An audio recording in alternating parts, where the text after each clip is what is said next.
إحنا بالعيلة 14 نفر، 7 صغار و7 كبار.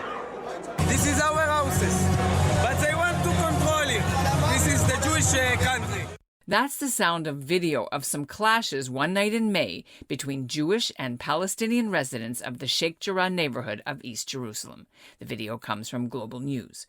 The name Sheikh Jarrah has become pretty famous this year. It sparked the recent hostilities between Israel and Hamas in May, and next week it's about to be a flashpoint again, as Israel's justice system is set to deal with the case of several Palestinian families who are appealing their forced evictions.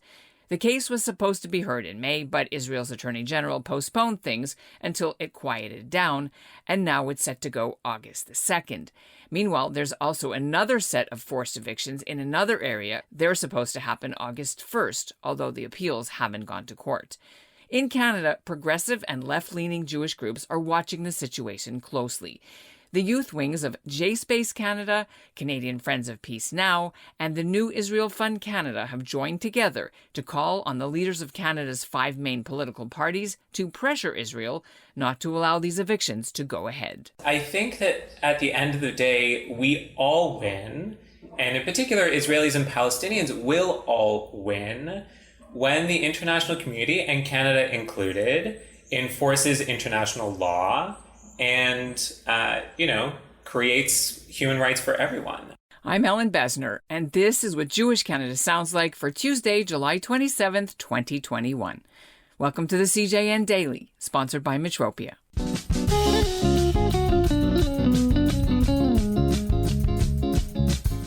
Sheikh Jarrah is the most famous epicenter of a land dispute in East Jerusalem. And this case involves about 28 Palestinian families. They've been living there since they fled other parts of Israel during the War of Independence in 1948. The Jordanians actually controlled the area at the time, and they gave the Palestinian homes in the 50s, a few years later, if they gave up the right to be considered refugees, which they did. Jewish settlers say those homes actually belonged to Jews well before the war, and they base their claims on documents from a century ago. So when Israel conquered the area in the 1967 war, the land came under Israel's control. Many people and world governments consider the area illegally occupied. Lately, Israel's been allowing Jewish settlers to build in the zone. It has deep significance for religious Jews, because the area is near the site that people believe is the tomb of Simon the Just. He was a Jewish high priest, and he convinced Alexander the Great not to destroy the temple. He's also the person who coined the phrase, "On 3 things the world stands, on Torah, on worship, and on doing good deeds." 2 Israeli courts have already ruled that some of the Palestinian families will have to leave Sheikh Jarrah, but their lawyers appealed. Israel's High Court is supposed to deal with that case on August the 2nd. Coming up, we'll hear about the letter from the Canadian branches of J-Space, New Israel Fund, and Peace Now, and what they want Canada's political leaders to tell Israel. But first, here's what's making news elsewhere in Canada right now. Israel's new minister responsible for the diaspora, Dr. Nachman Shai, says his government should be aware that every action it takes has an impact on Jews who live outside of Israel in the diaspora. Shai was speaking Monday to a Zoom meeting of Israel Bond's Canadian and American sections. Now, he didn't speak specifically about the Sheikh Jarrah situation, but when asked why Israel doesn't do a better job of public relations to help improve the country's image, Shai said people get their news from social media now, especially young people, and so Israel has to learn to do a better job on these platforms. Meanwhile, there's a new flashpoint in Quebec's decades-old language law rules, and its epicenter is in Montreal, in the heavily Jewish town of Hampstead. Some residents noticed a few days ago that the town has been quietly removing the English words from its street signs.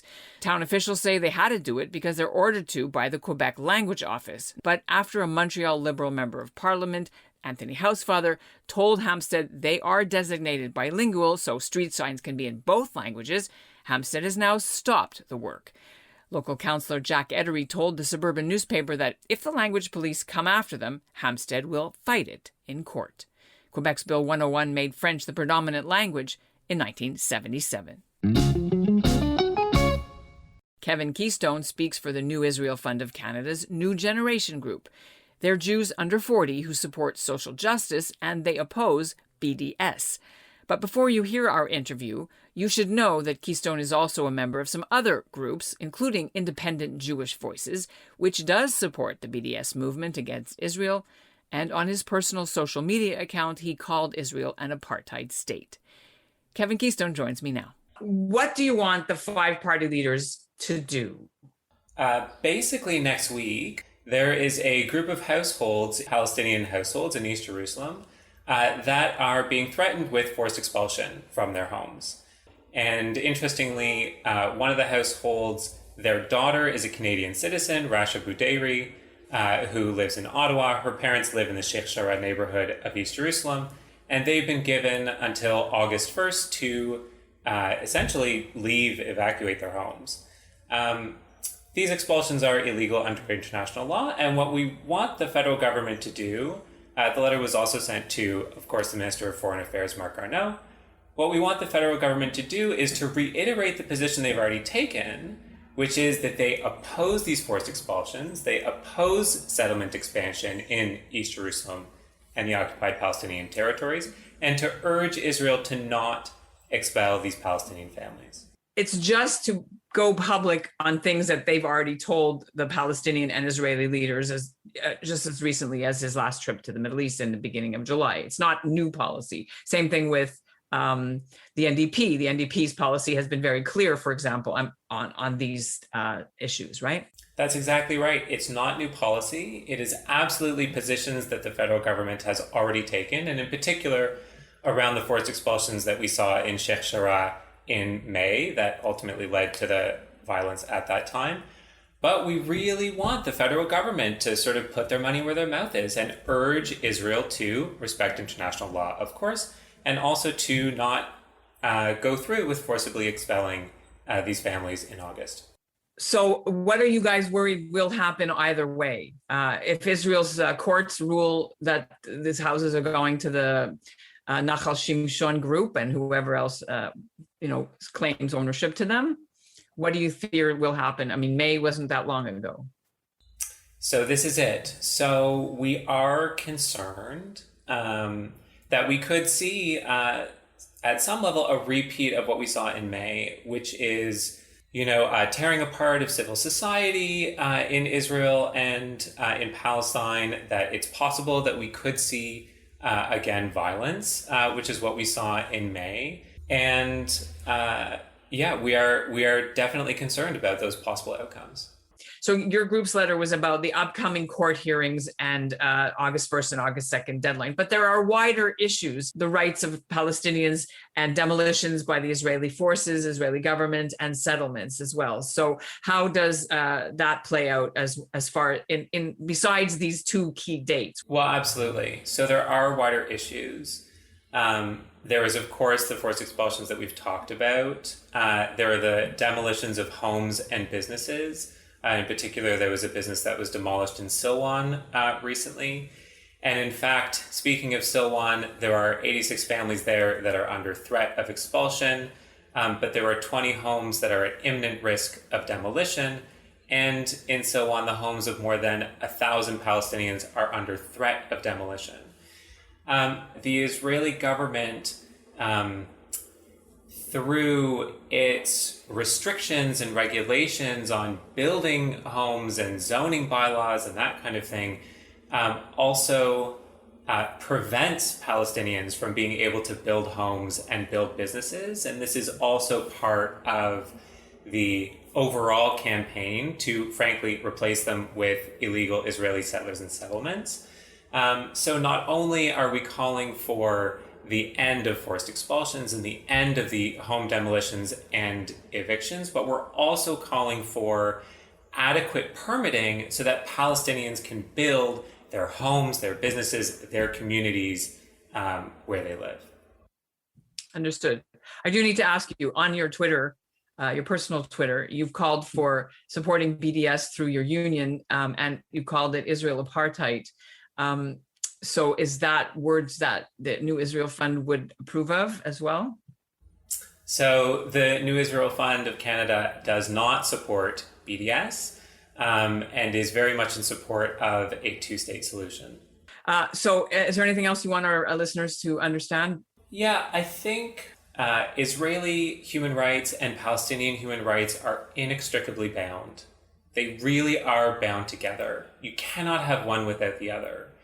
And so the advocacy that we're doing as part of New Israel Fund of Canada, as part of the New Israel Fund international family, and our social change organization partners on the ground, right?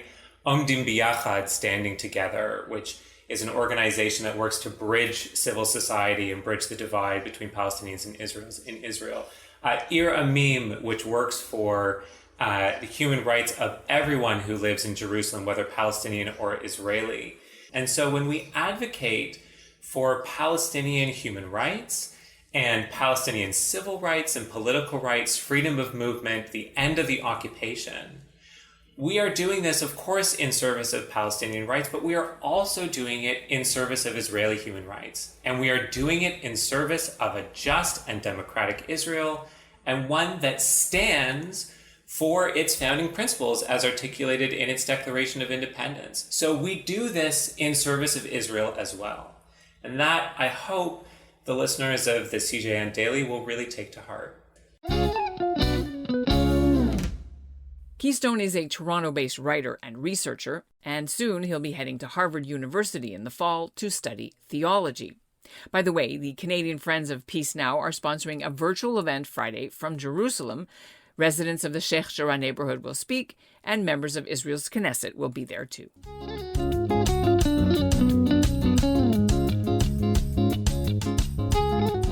And that's what Jewish Canada sounds like for this episode of the CJN Daily, sponsored by Metropia.